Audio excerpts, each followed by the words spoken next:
Assalamualaikum warahmatullahi wabarakatuh. Kami dari kelompok 6 akan mempresentasikan proyek kami yang bertema Sistem Informasi Akuntansi dan Manajemen Transaksi pada Toko Mandiri Duta Harapan. Dengan nama kelompok, saya Anggi Mesari, Dian Septiana, Putri Sepriani Lase, dan Susi Susanti. Kelas 11 3B05. Mata kuliah Sistem Informasi Akuntansi. Dosen pengampu Bapak Andika Novandia ST M.Com. Di sini saya akan menjelaskan bab 1, pendahuluan. A. Umum. Sistem informasi akuntansi merupakan salah satu jenis sistem informasi yang diperlukan oleh perusahaan dalam menangani kegiatan operasionalnya sehari-hari untuk menghasilkan informasi-informasi akuntansi serta informasi lainnya mengenai proses bisnis perusahaan yang diperlukan oleh manajemen dan pihak-pihak terkait lainnya sehubungan dengan pengambilan keputusan dan kebijakan-kebijakan lainnya. Toko Mandiri Duta Harapan belum memiliki sistem yang terintegrasi dengan baik antara penjualan, pembelian, dan persediaan barang. Toko Mandiri Duta Harapan memiliki kelemahan dalam melakukan pelaporan, penjualan, pembelian, dan persediaan yang tingkat akurasinya masih kurang. Sistem penjualan dan pembeliannya lebih sering menggunakan sistem manual dan komputerisasinya tidak selalu dipakai, sehingga memerlukan banyak waktu untuk membuat laporan penjualan, pembelian, dan laporan akuntansi yang berfungsi untuk pembuatan laporan keuangan. Hal ini mengurangi kinerja para pegawai dan pemilik toko dalam hal ketepatan waktu dan tidak efisiennya pembuatan laporan. Perusahaan dagang bertaraf perusahaan kecil seperti Toko Mandiri Duta Harapan akan sangat baik sekali jika memiliki sistem informasi yang bagus, sehingga manajemen penjualan, pembelian, dan persediaan barang di perusahaan akan lebih baik. Berdasarkan kelemahan Toko Mandiri Duta Harapan di atas, pembuatan suatu sistem informasi akuntansi yang terkomputerisasi sangat baik sekali jika dilakukan. Melihat cukup pentingnya peranan sistem informasi seperti yang disebut di atas, hal tersebut dapat digunakan untuk menyusun proyek akhir ini dengan judul Sistem Informasi Akuntansi dan Manajemen Transaksi pada Toko Mandiri Duta Harapan. Dengan adanya sistem yang terkomputerisasi ini, diharapkan dapat memberikan kemudahan bagi Toko Mandiri Duta Harapan untuk memperoleh informasi yang dibutuhkan dan meningkatkan produktivitasnya dalam berbagai hal. B. Maksud dan tujuan. Sehubungan dengan latar belakang, maka maksud dari penelitian ini adalah untuk menyampaikan bagaimana proses sistem, informasi, dan manajemen pada Toko Mandiri Duta Harapan. Adapun tujuan dari proyek akhir ini adalah ingin membangun sistem informasi akuntansi yang mampu melakukan hal-hal berikut. Yang pertama, menciptakan proses pencatatan penjualan, pembelian, dan persediaan barang yang saling terintegrasi dan terkomputerisasi. Yang kedua, menghasilkan laporan pembelian, penjualan, persediaan, dan laba atau rugi yang akurat. Yang ketiga, membuat sistem informasi akuntansi untuk siklus penjualan dan pembelian. C. Rumusan masalah. Berdasarkan latar belakang yang telah diuraikan di atas, maka rumusan masalah proyek akhir ini dalam membangun sistem informasi akuntansi adalah sebagai berikut. Yang pertama, apa yang dimaksud dengan sistem informasi akuntansi? Yang kedua, bagaimana menciptakan proses pencatatan, penjualan, pembelian, dan persediaan barang yang saling terintegrasi dan terkomputerisasi. Yang ketiga, bagaimana menghasilkan transaksi pembelian, penjualan, persediaan yang akurat. Yang keempat, dimungkinkan terjadinya kekeliruan dalam transaksi penjualan, pembelian, dan persediaan barang. D. Metodologi penelitian. Metode yang penulis gunakan dalam perancangan sistem informasi ini adalah metodologi terstruktur. Dalam implementasinya, penulis melakukan penelitian berdasarkan metode SDLC atau System Development Lifecycle. SDLC merupakan metode pengembangan sistem informasi yang terkenal pada sistem informasi pertama kali digunakan. Oleh karena itu, Itulah metode ini dikenal dengan nama metode tradisional dalam pengembangan sistem informasi. Metode SDLC adalah tahapan-tahapan pekerjaan yang dilakukan oleh analis sistem dan programmer dalam membangun sistem informasi. SDLC juga merupakan alat untuk memanajemen proyek yang bisa digunakan untuk merencanakan, memutuskan, dan mengontrol proses pengembangan sistem informasi. SDLC atau System Development Lifecycle berfungsi untuk menggambarkan tahapan-tahapan utama dan langkah-langkah dari proses pengerjaan proyek secara keseluruhan. Untuk perancangan program ini, model SDLC yang digunakan adalah Waterfall System. Pengembangan metode Waterfall sendiri melalui beberapa tahapan, yaitu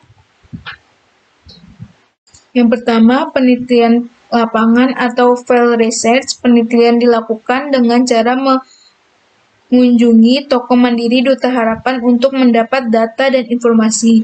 Yang kedua, penelitian kepustakaan atau library research. Penelitian ini bertujuan untuk mendapatkan data yang bersifat teori seperti mengumpulkan buku-buku atau bahan lainnya.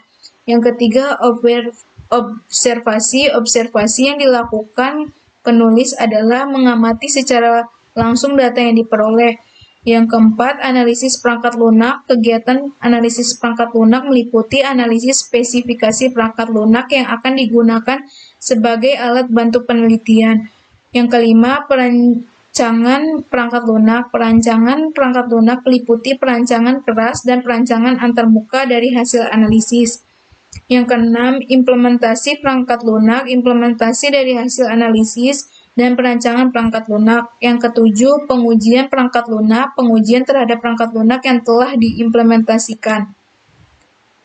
Ruang lingkup. Ruang lingkup dari penelitian yang dilakukan adalah ke-1. Ruang lingkup implementasi aplikasi pada bagian akuntansi meliputi pencatatan dan pengolahan data atas transaksi keuangan perusahaan. Kedua, ruang lingkup sistem informasi aktiva tetap dan persediaan terdiri dari mutasi, penambahan, dan pengurangan pada aktiva tetap, dan persediaan serta perhitungan penyusutan dan nilai buku aktiva tetap. Ketiga, ruang lingkup implementasi billing system yang telah terkomputerisasi terdiri dari beberapa subsistem, antara lain subsistem penyambungan baru, subsistem administrasi rekening, subsistem pelayanan, pelanggan atau customer service, dan subsistem penagihan dan penerimaan kas. Sistematika penulisan. Sistematika penulisan buku ini adalah yang pertama, bab 1, pendahuluan, yang terdiri dari latar belakang, analisa sistem, maksud dan tujuan, rumusan masalah, metode penelitian, dan ruang lingkup. Yang kedua, bab 2, landasan teori, yaitu terdiri dari konsep dasar sistem dan peralatan pendukung atau tool system. Yang ketiga, bab 3, pembahasan. Pada bab ini membahas mengenai pengertian umum dan tinjauan perusahaan, proses bisnis sistem berjalan, diagram activity berjalan, spesifikasi sistem berjalan, spesifikasi sistem komputer permasalahan pokok, dan pemecahan permasalahan. Keempat, bab 4, penutup. Bab ini berisi kesimpulan dan saran. Dilanjut bab 2, landasan teori. Peralatan pendukung. Peralatan pendukung merupakan alat yang digunakan untuk menggambarkan bentuk logika, model dari suatu sistem dengan menggunakan simbol-simbol, lambang-lambang, diagram-diagram yang menunjukkan secara tepat arti dan fungsinya. Adapun peralatan pendukung atau tool system yang dijelaskan sebagai model sistem yang akan dirancang adalah sebagai berikut. Yang pertama, Unified Modeling Language atau UML. Definisi diagram-diagram UML atau Unified Modeling Language. Berikut ini adalah definisi mengenai 5 diagram UML, yaitu A. Use case diagram. Use case diagram merupakan inti fungsionalitas koheren yang diekspresikan sebagai transaksi-transaksi yang terjadi antara aktor dan sistem. B. Class diagram menggambarkan struktur objek sistem. Diagram ini menunjukkan kelas objek yang menyusun sistem dan juga hubungan antara kelas objek tersebut. C. Squeeze diagram secara grafis menggambarkan bagaimana objek berinteraksi dengan satu sama lain melalui pesan pada sekuensi sebuah use case atau operasi. D. State chart diagram digunakan untuk memodelkan behavior objek khusus yang dinamis. Diagram ini mengilustrasikan siklus hidup objek, berbagai keadaan yang dapat diasumsikan oleh objek dan event-event atau kejadian yang menyebabkan objek beralih dari satu state ke state yang lain. Activity diagram secara grafis digunakan untuk menggambarkan rangkaian aliran aktivitas baik proses bisnis maupun use case. Activity diagram dapat juga digunakan untuk memodelkan action yang akan dilakukan saat sebuah operasi dieksekusi dan memodelkan hasil dari action tersebut. Sekarang kita masuk pada nomor 2, relasi atau relationship. Ada 4 macam relationship dalam UML, yaitu pertama, pengklasifikasian. Pengklasifikasian pada prinsipnya merupakan konsep diskrit dalam model yang memiliki identitas, state, perilaku, serta relasi dengan mengklasifikasi yang lainnya. Nomor 2, asosiasi.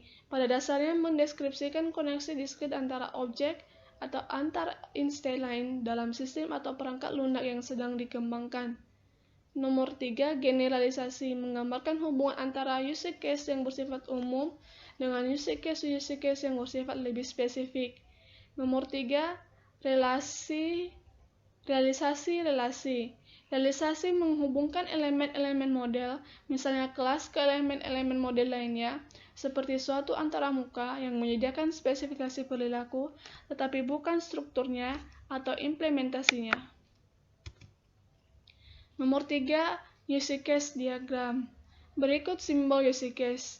Simbol pertama, use case, beserta deskripsinya. Simbol kedua, aktor, beserta deskripsinya. Simbol ketiga, asosiasi, beserta deskripsinya. Simbol ketiga, include atau issue atau menggunakan beserta deskripsinya. Yang keempat, include atau use atau menggunakan. Di sini include terdapat dua sudut pandang. Yang pertama, include berarti use case yang ditambahkan akan selalu dipanggil saat use case tambah dijalankan. Untuk sudut pandang yang kedua, include berarti use case yang ditambahkan akan selalu melakukan pengecekan apakah use case yang ditambahkan telah dijalankan sebelum use case tambahkan dijalankan. Simbol selanjutnya yaitu ekstensi beserta deskripsinya, dan yang terakhir yaitu generalisasi beserta deskripsinya. Sekarang kita masuk pada nomor 4, yaitu activity diagram. Berikut simbol activity diagram. Simbol yang pertama yaitu inisial atau start point, berfungsi status awal aktivitas sistem. Nomor 2, activity atau action, berfungsi aktivitas yang dilakukan oleh sistem. Nomor 3, decision, berfungsi pengambilan keputusan. Nomor 4, endpoint atau activity final. Status ini akhirnya yang dilakukan oleh sistem. Selanjutnya, fork atau percabangan yang berfungsi sebagai asosiasi percabangan di mana jika ada pilihan aktivitas lebih dari satu. Join atau penggabungan, asosiasi penggabungan di mana lebih dari satu aktivitas yang digabungkan menjadi satu. Yang terakhir itu streamline, berfungsi memisahkan organisasi bisnis yang bertanggung jawab terhadap aktivitas yang terjadi atau sebuah cara untuk mengelompokkan aktiviti berdasarkan aktor. Sekarang kita masuk pada nomor 5 yaitu Entity Relationship Diagram atau ERD. Berikut simbol ERD. Simbol pertama yaitu entitas, merupakan data inti yang akan disimpan. Atribut, merupakan file atau kolom data yang butuh disimpan dalam suatu entitas. Atribut kunci primer, merupakan file atau kolom data yang butuh disimpan dalam suatu entitas dan digunakan sebagai kunci akses record yang diinginkan. Atribut multinilai atau multi-value merupakan file atau kolom data yang butuh disimpan dalam suatu entitas yang dapat memiliki nilai lebih dari satu. Relasi merupakan Relasi yang menghubungkan antara entitas biasanya diawali dengan kata kerja. Asosiasi merupakan penghubung antara relasi dan entitas di mana kedua ujungnya memiliki multiplicity, kemungkinan jumlah pemakainya. Nomor 6, Logical Record Structure atau LRS merupakan terbentuk dari nomor tipe rekod. Beberapa tipe rekod memiliki nama yang unik dan disimbolkan dalam bentuk kotak 4 persegi panjang. Perbedaan LRS dengan ERD terletak pada nama dari jenis rekod yang ditempatkan di luar kotak file tipe rekod itu berada. Ini merupakan pengertian dari Siddiq dan Ramahwati pada tahun 2018. Nomor 7, XAMPP. XAMPP merupakan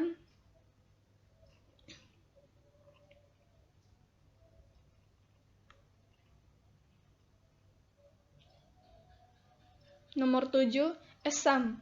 EXAM merupakan tools yang menyediakan paket perangkat lunak ke dalam suatu buah paket. Dengan menginstal EXAM, maka tidak perlu lagi melakukan instalasi dan konfigurasi web server Apache, PHP, dan MySQL secara manual. EXAM akan menginstalasi dan mengkonfigurasinya secara otomatis. Sekarang kita masuk pada bab 3, pembahasan. Bagian A, umum. Nomor 1, pengertian sistem informasi akuntansi. Sebelum membahas sistem informasi akuntansi lebih lanjut, ada baiknya untuk mengetahui pengertian dari sistem terlebih dahulu. Menurut Romney dan Steinbach pada tahun 2015 mengatakan bahwa sistem adalah dua atau lebih komponen yang saling terkait dan berinteraksi untuk mencapai tujuan. Terdiri dari subsistem yang mendukung sistem yang lebih besar. Jadi, adanya alur rangkaian unsur dalam suatu sistem dapat digambarkan sebagai berikut.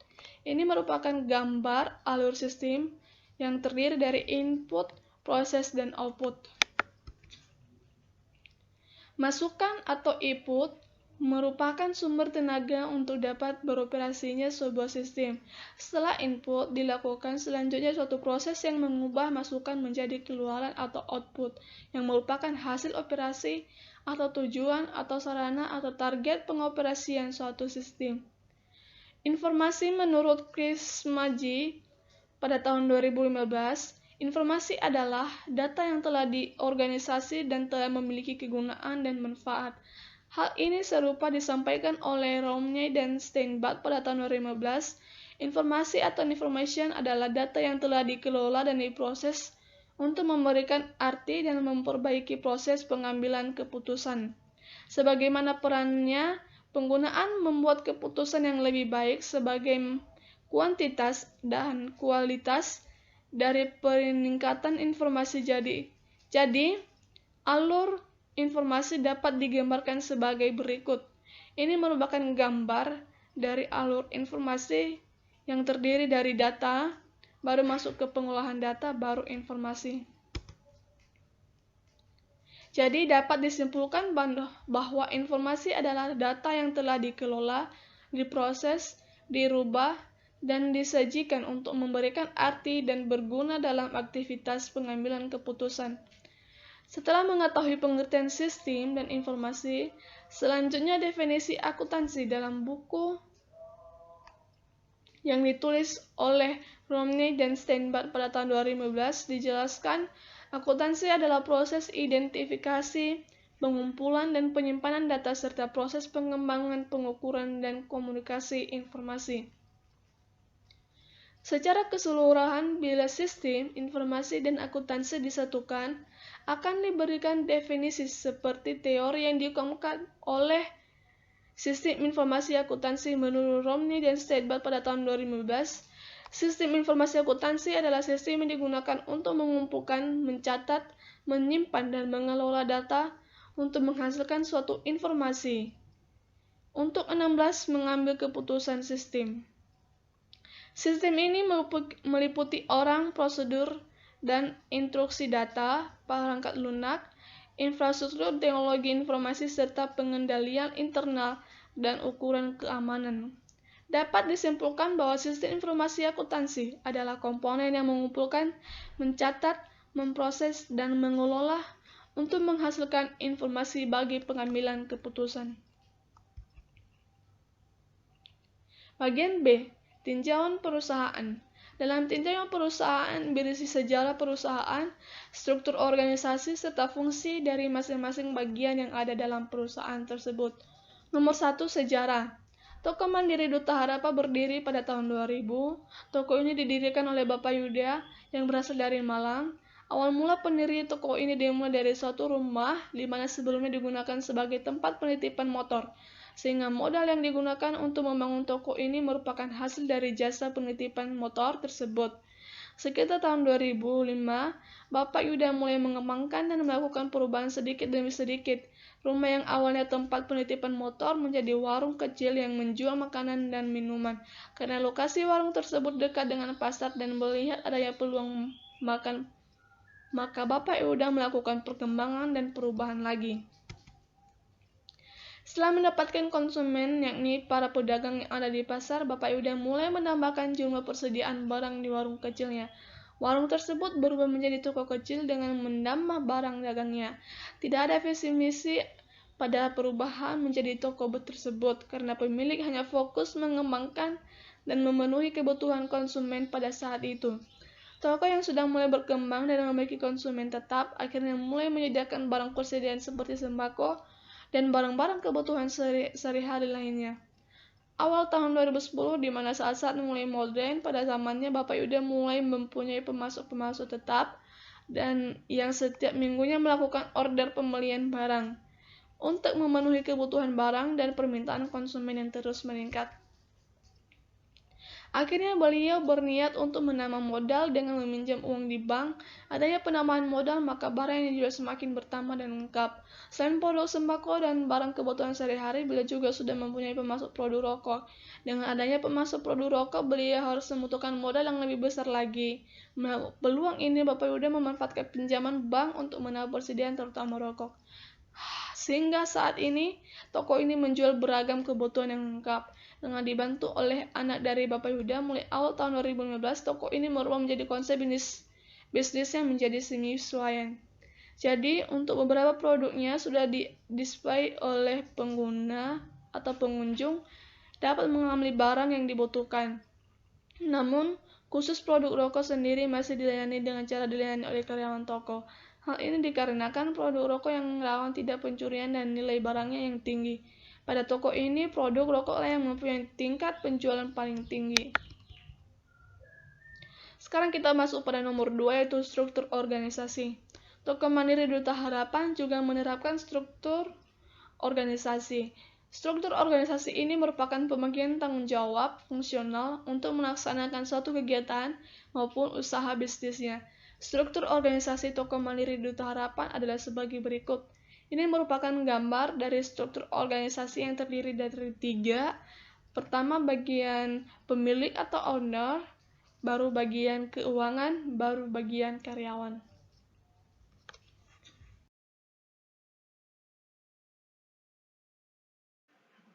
3. Personalia. Tenaga kerja yang merupakan karyawan di Toko Mandiri Duta Harapan saat ini berjumlah 6 orang dengan penjabaran sebagai berikut. Karyawan pria berjumlah 3. Karyawan wanita berjumlah 3. Pada toko ini tidak mempunyai bagian khusus personalia. Namun untuk proses perekrutan karyawan baru langsung dilakukan oleh pemilik. Karyawan di toko saat ini berbeda dengan karyawan pada zaman dahulu. Dahulu pada tahun 2005 sampai 2014 lebih memprioritaskan wanita sebagai karyawan. Namun sekarang pria juga sangat dibutuhkan mengikuti peningkatan konsumen pada saat ini. Dari seluruh karyawan, beberapa karyawan menginap di sebuah rumah dari pemilik. Fasilitasnya ini memang disediakan oleh pemilik untuk mempermudah dalam mengontrol karyawan supaya lebih efektif untuk membuka dan menutup toko. Hari dan waktu kerja. Toko Mandiri Duta Harapan buka setiap hari dengan jam operasional toko dari pukul 7 pagi sampai pukul 5 sore. Namun khusus hari Sabtu dan Minggu tutup pukul 3 sore. Kegiatan operasional toko bagi karyawan seluruhnya menerapkan full time dengan pembagian jam istirahat dan makan siang sebagai berikut. Jam 11 sampai 12 siang jumlah karyawan istirahat 2 orang. Jam 12 sampai 1 siang jumlah karyawan istirahat 2 orang. Jam 1 sampai 2 siang jumlah karyawan istirahat 2 orang. Berdasarkan pembagian jam istirahat tersebut, pemilik memberikan masing-masing karyawan istirahat dengan waktu 1 jam. Toko mulai ramai kembali setelah jam 1 siang. Selain itu, tidak ada ketentuan khusus untuk karyawan yang ingin menggunakan jam istirahat karena bersifat fleksibel. Namun, aturan jumlah karyawan istirahat tetap sesuai dengan tabel di atas. Hak ini diterapkan supaya karyawan di toko tetap bisa melayani pembeli dan merapikan barang-barang yang ada di toko. C. Proses bisnis berjalan. 1. Mendeskripsikan proses bisnis berjalan. Deskripsi ini menjelaskan proses bisnis yang selama ini telah dijalankan oleh Toko Mandiri Duta Harapan. Proses bisnis ini meliputi prosedur yang telah dijalankan di dalam perusahaan baik penjualan maupun pembelian. Maka, berdasarkan proses bisnis yang ada di toko, dapat dibuat satu alur sistem. Alur ini juga berdasarkan pada proses bisnis yang sudah ada. Selain itu juga, terdapat dokumen mengenai faktur dan catatan penjualan tunai di toko yang akan digunakan sebagai input ke dalam aplikasi. Ada 3 aktivitas utama di dalam toko, yaitu aktivitas transaksi penjualan secara tunai, aktivitas transaksi pembelian kredit maupun tunai, dan aktivitas penggajian. Berikut adalah deskripsi aktivitas tersebut. A. Aktivitas penjualan. Pelanggan datang ke toko dengan membawa catatan yang berisi daftar belanja. Catatan tersebut kemudian diberikan kepada karyawan toko untuk selanjutnya dicek ketersediaan barangnya.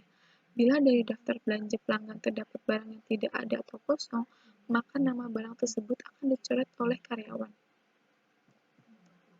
Setelah dicek dan dipastikan dengan pelanggan, daftar belanja tersebut kemudian akan diinput ke dalam point of sales. Hal ini dilakukan supaya daftar belanja yang diinput ke dalam sistem nantinya dapat tercetak sebagai nota dengan harga dan jumlah barang yang sekaligus tertera di nota pelanggan. Kemudian daftar belanja yang sudah diinput pada sistem akan muncul total yang harus dibayar oleh pelanggan. Kemudian pelanggan akan membayar sesuai dengan total pembelian. Dari sistem tersebut akan tercetak nota, satu nota asli dan satu yang lain adalah nota tembusan. Setelah karyawan selesai mencetak nota, lalu dari nota tersebut karyawan langsung mencarikan barangnya sesuai dalam nota. Bila sudah terkumpul seluruh barang dan sesuai dengan nota, lalu barang dimasukkan ke dalam kantong plastik atau kardus bila barangnya banyak. Prosedur untuk memasukkan barang dengan cara mencentang item barang yang telah dimasukkan ke dalam kantong plastik, supaya meminimalisir kurangnya jumlah barang ataupun barang yang salah. Biasanya untuk karyawan yang menangani jumlah barang yang banyak untuk memasukkan barang dilakukan 2 orang. Barang yang sudah selesai segera diberikan kepada pelanggan. Setelah itu, karyawan akan cek ulang jumlah total belanja dan hitung uang yang sudah dibayarkan oleh pelanggan. Selanjutnya, karyawan membawa uang yang sesuai pada nota dengan membawa nota ke bagian keuangan. Setelah dicek oleh bagian keuangan, nota tembusan tersebut akan menjadi arsip bagian keuangan. Nota asli dan sisa uang pelanggan bila ada kembalian selanjutnya diberikan kepada pelanggan. B. Aktivitas pembelian. Pemilik mendapatkan laporan dari karyawan atas barang-barang yang sudah habis. Atas laporan tersebut, pemilik langsung order secara online kepada pemasok dan menginformasikan barang yang akan dipesan. Order barang dilakukan secara langsung. Lalu pemilik akan menunggu sales dari pemasok untuk datang ke toko secara langsung dan menanyakan orderan yang akan dilakukan pemilik. Jika sudah melakukan order barang kepada pemasok, biasanya selang beberapa hari barang tersebut sudah dikirim. Namun ada juga pada saat melakukan order, barang diserahkan pada hari itu juga. Saat barang itu datang, penanggung jawab dari pengirim barang akan menginformasikan stok barang yang sesuai orderan pemilik. Setelah itu, bagian keuangan akan mengecek barang yang dipesan supaya disesuaikan dengan orderan. Setelah barang sudah selesai, lalu pengirim barang tersebut memberikan faktur pembelian kepada pembagian keuangan.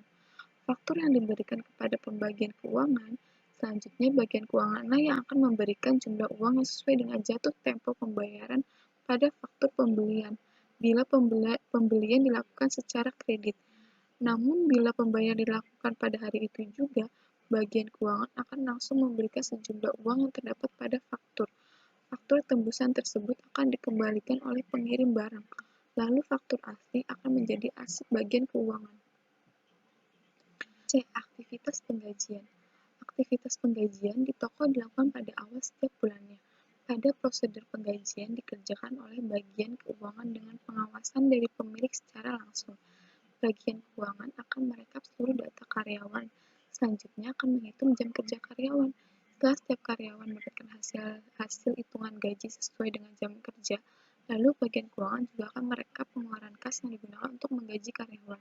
Pemberian gaji karyawan juga diberikan slip yang berisi rincian gaji. Bagi karyawan yang izin kerja, maka tidak akan dihitung dalam jam kerja karyawan. 2. Fitur software kasir.x.pif dan beli.x.pif. Pengujian aplikasi berdasarkan kebutuhan toko yang akan menjadi fokus utama dari penulisan makalah ini, maka selanjutnya adalah penjelasan profil dari fitur aplikasi kasir.x.pif dan beli.x.pif. Software kasir.x.pif dan beli.x.pif merupakan program aplikasi yang dirancang sendiri. Aplikasi kasir.x.pif dan beli.x.pif ini berfungsi membantu pengguna. Program kasir.x.pif untuk program kasirnya, program beli.x.pif untuk input penambahan barang dan stok. Hasil dari pembuatan program ini adalah dapat mengetahui hasil pembelian, penjualan, dan stok barang, mengotomasi perhitungan dalam proses penjualan dan pembelian. Proses pembelian dapat terkontrol dengan adanya laporan pembayaran dari customer. Keamanan data dapat diatasi dikarenakan aplikasi tersebut memiliki sistem keamanan. Menggunakan password. Password ini digunakan supaya bisa mengakses data. D. Diagram activity sistem berjalan. 1. Use case diagram. Use case menurut Sukamto dan Salahuddin tahun 2018 merupakan pemodelan untuk lakukan behavior sistem informasi yang dibuat. Use case mendeskripsikan sebuah interaksi antara satu atau lebih aktor dengan sistem informasi yang dibuat. Aktor merupakan orang, proses atau sistem lain yang berinteraksi dengan sistem informasi yang akan dibuat sendiri. Jadi walaupun simbol dari aktor adalah gambar orang, tapi belum tentu aktor adalah orang. Use case merupakan fungsionalitas yang disediakan sistem sebagai unit yang saling bertukar pesan antar unit atau aktor. Use case menggambarkan bagaimana seseorang menggunakan sistem. Dan ini adalah simbol use case pada toko Mandiri Duta Harapan.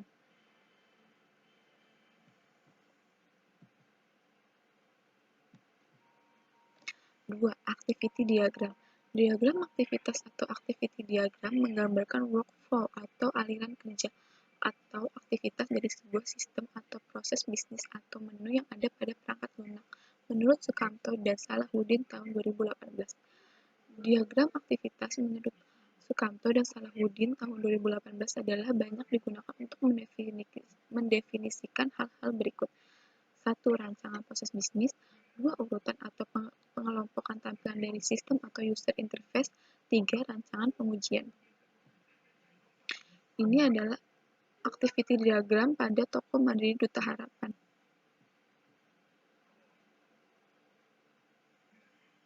3. Entity Relationship Diagram atau ERD.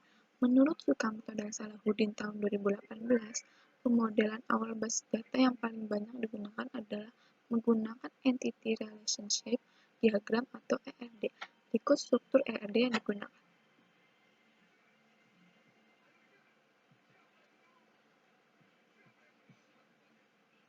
Berikut spesifikasi tabel ERD. Ini adalah tabel customer. Dan ini adalah tabel membayar. Yang 3 ini tabel kasir. Yang keempat, tabel owner. 4. Logika record structure atau LRS terbentuk dari nomor tipe record. Beberapa tipe record memiliki nama yang unik dan disimbolkan dalam bentuk kotak 4 persegi panjang. Perbedaan LRS dengan ERD terletak pada nama dari jenis record yang ditempatkan di luar kotak field type record itu berada, menurut Sidik dan Rahmawati tahun 2018. Ini adalah struktur LMS.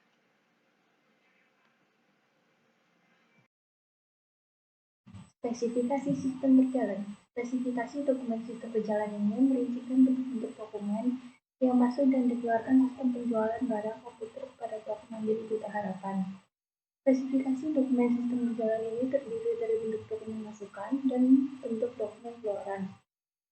Yang pertama yaitu spesifikasi bentuk dokumen masukan. Dokumen yang menjadi masukan sistem akan diuraikan lebih lanjut menjadi spesifikasi bentuk dokumen masukan berupa penjelasan rinci dari dokumen tersebut. Dokumen masukan yang mengalir di sistem terdiri dari satu dokumen, yaitu pemesanan barang atau PB. Berikut spesifikasi dokumen masuk, yaitu nama dokumen pemesanan barang, fungsi yaitu sebagai data barang yang dipilih konsumen, sumbernya yaitu konsumen, tujuannya yaitu administrasi, medianya yaitu kertas, jumlahnya yaitu 1 lembar, frekuensinya setiap konsumen memilih barang, lampirannya A1. Yang kedua yaitu spesifikasi bentuk dokumen keluaran.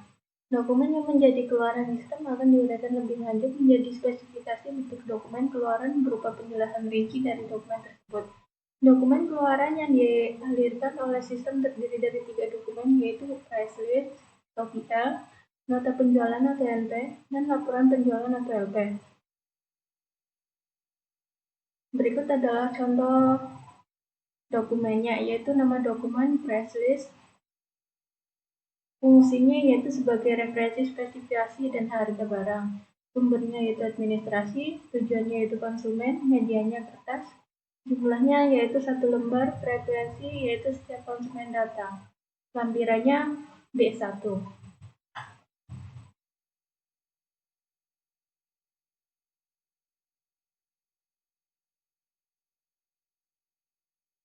Nama dokumen nota penjualan fungsinya sebagai bukti pelunasan transaksi, sumbernya yaitu administrasi, tujuannya yaitu konsumen, G1 arsip buku kas, administrasi, medianya kertas, jumlah yaitu 2 lembar, frekuensinya setiap pelunasan transaksi, lampirannya yaitu B2. Selanjutnya itu nama dokumen laporan penjualan, fungsinya sebagai kumpulan daftar transaksi penjualan, sumbernya yaitu administrasi, tujuannya yaitu owner, medianya yaitu kertas, jumlahnya yaitu 2-4 lembar, frekuensinya setiap akhir bulan, lampirannya B3. Selanjutnya adalah spesifikasi sistem komputer. Umum, perangkat keras komputer atau yang biasa dikenal hardware adalah perangkat komputer yang secara fisik dapat dilihat dan disentuh. Perangkat keras komputer dibagi menjadi beberapa bagian seperti input, output, penyimpanan data, penulisan data, dan unit proses atau CPU. Semua perangkat keras ini dirakit sedemikian rupa sehingga menjadi sebuah unit komputer utuh dan dapat menjalankan fungsinya. Berikut ini adalah perangkat keras komputer. Yang pertama yaitu perangkat input, yang kedua perangkat output, yang ketiga perangkat penyimpanan data, yang keempat perangkat pembaca dan penulis data, dan yang terakhir adalah perangkat proses. Perangkat lunak komputer atau software adalah program yang digunakan untuk mengatur kerja hardware agar berjalan sebagaimana fungsinya. User tidak akan bisa menggunakan hardware tanpa adanya bantuan dari software. Saat ini perkembangan software sudah sangat maju sehingga komputer dapat digunakan untuk membantu pekerjaan manusia hampir di semua bidang. Berikut ini pembagian software berdasarkan fungsinya. Yang pertama yaitu sistem operasi atau operation system. Yang kedua adalah program paket atau package program. Yang ketiga adalah bahasa pemrograman atau language. Yang keempat adalah program bantu atau utility.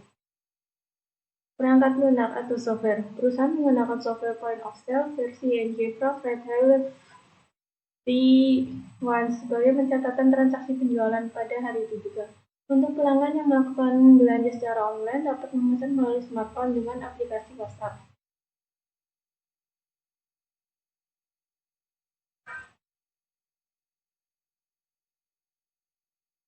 Berikut ini adalah contoh spesifikasi smartphone penulis. Ada beberapa spesifikasi yaitu keterangannya, Ada keterangan, nama perangkat, nomor model, versi Android, versi MIUI, nama model, CPU, RAM, penyimpanan internal, versi pita basi, dan versi kernelnya. Yang ketiga adalah perangkat keras atau hardware. Perangkat keras atau hardware yang digunakan di toko mandiri Duta Harapan adalah sebuah komputer dengan sistem operasi Windows 10. Terdapat dua buah komputer yang digunakan untuk melakukan pencatatan transaksi point of sale, dengan masing-masing spesifikasi komputer sebagai berikut. Ini adalah spesifikasi komputer. Keterangannya ya, komputernya yaitu desktop MRS 2N6D. Ada operasi sistemnya, language, sistem manufaktur, sistem model, BIOS, prosesor, memori, page file, dan Xerox versionnya.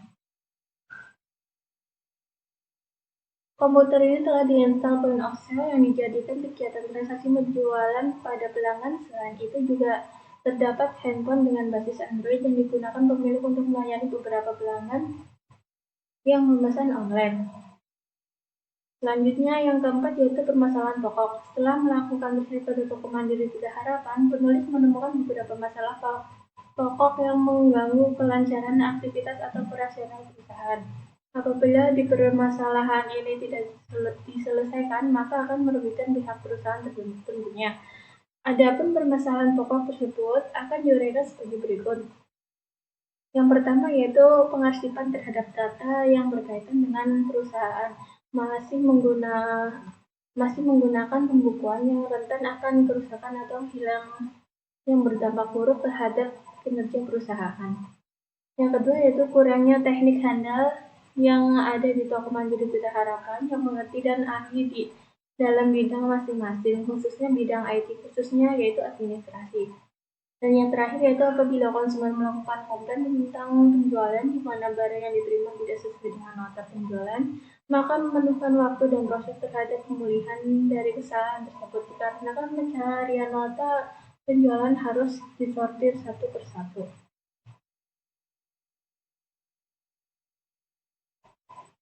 Selanjutnya nomor 5 yaitu pemecahan masalah. Permasalahan yang terjadi pada toko mandiri Duta Harapan lebih fokus dan mendasar pada sistem yang diterapkan dan sumber daya manusia yang ada di perusahaan tersebut. Adapun alternatif pemecahan masalah yang penulis saran terhadap permasalahan pokok yang dihadapi oleh toko mandiri Duta Harapan yaitu menggunakan aplikasi penjualan barang agar data yang diolah lebih aman, cepat, dan dapat digunakan kembali. Peningkatan profesionalisme tenaga kerja dengan melakukan pendidikan, pelatihan, atau seminar yang berkaitan dengan bidangnya masing-masing, serta memberikan wawasan tentang teknologi informasi khususnya bagian administrasi. Dan yang terakhir yaitu apabila sudah menggunakan aplikasi, pemulihan kesalahan konten konsumen baik itu dari pendataan, nama barang yang dijual, ataupun kalkulasi total penjualan dapat diatasi lebih cepat.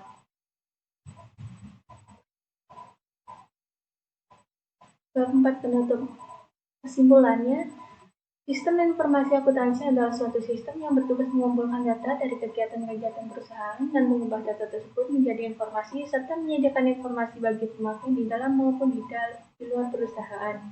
Cara kerja sistem informasi akuntansi adalah sebagai semua sumber data baik yang berasal dari dalam maupun dari luar perusahaan dikumpulkan menjadi satu dan dibuat ke dalam bentuk database.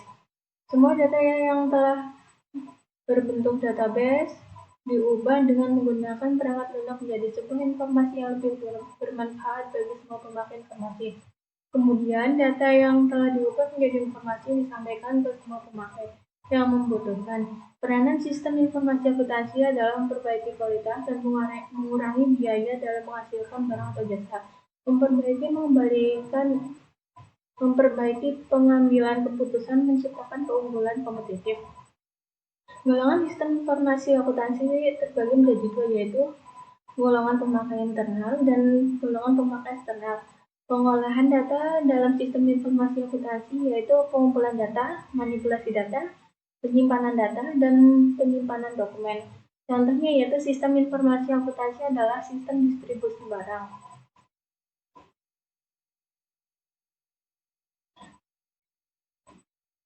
Dalam suatu sistem informasi perusahaan, sistem informasi akuntansi merupakan suatu bagian dari sistem informasi yang lebih banyak berhubungan dengan data keuangan, sarana dan prasarana yang diperlukan dalam operasional usaha harus dapat terpenuhi dan terpelihara dengan baik.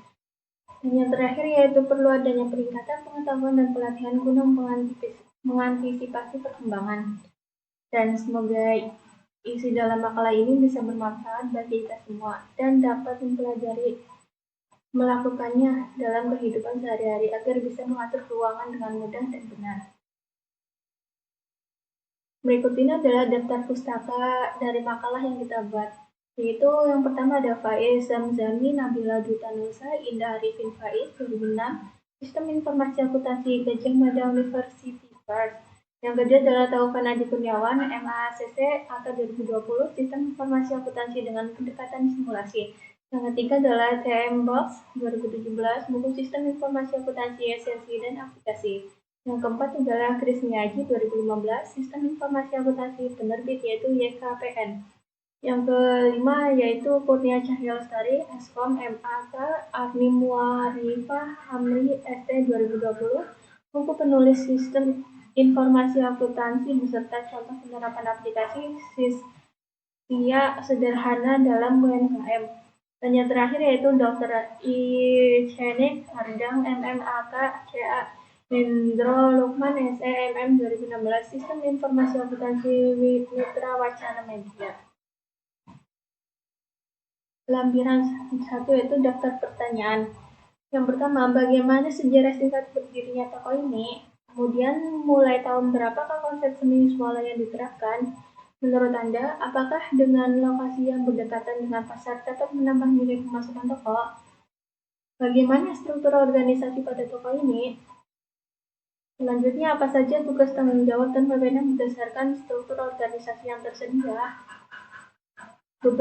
Berapa jumlah karyawan yang bekerja di toko ini? Lalu apa saja produk yang dijual di toko ini? Selama transaksi penjualan, toko ini menggunakan apa? Bagaimana proses bisnis ketika terjadi transaksi penjualan dan pembelian? Dan bagaimana alur saat penggajian karyawan? Apa pengawasan atau pengendalian yang sudah diterapkan di toko ini? Apa saja pencatatan yang dilakukan toko ini untuk mendapatkan informasi mengenai keuntungan atau kerugian? Apakah untuk stok persediaan barang dagang selalu dilakukan pencatatan? Dan bagaimana target pembangunan usaha di kemudian nanti? Lampiran kedua yaitu dokumentasi. Ini adalah spesifikasi PC yang digunakan di toko Mandiri Duta Harapan. Dan ini adalah tampilan awal master data inventory barang toko Mandiri Duta Harapan. Ini adalah tampilan awal login untuk input ke dalam inventory persediaan barangnya. Ini adalah tampilan input inventory barangnya. Ini bisa menggunakan sandi dan bisa tidak dan juga tidak menggunakan. Ini adalah tampilan proses penginputan inventory barang.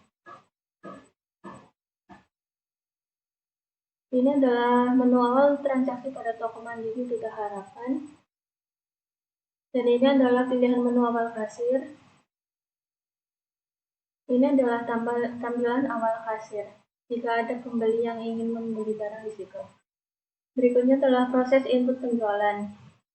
Dan ini adalah hasil outputnya dari penjualan barangnya. Ini adalah gambar dari toko Mandiri Duta Harapan yang kita survei untuk proyek makalah ini. Selesai dan terima kasih. Wassalamualaikum warahmatullahi wabarakatuh.